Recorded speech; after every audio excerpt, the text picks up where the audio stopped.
In this video, I will show you how to fix your controller not working when playing Fortnite on your PC. To do that, you will need to go to the top left and press the three lines right here. Then scroll down and locate the settings button, then press settings once again. Now after you have gotten inside of settings, go to the top menu right here and look for the keyboard and mouse icons. Select that, then scroll down, look for the ignore gamepad input option. Make sure that you have set that to off. You can navigate through it by pressing the arrows. And now you can jump into a game and try your controller out. If this didn't help, you can try getting an application called DS4 if you're using a PlayStation controller.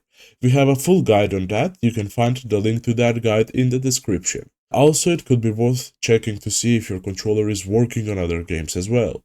The issue might be your controller instead of the game. That is it for this video. Thank you for watching. See you in the next one.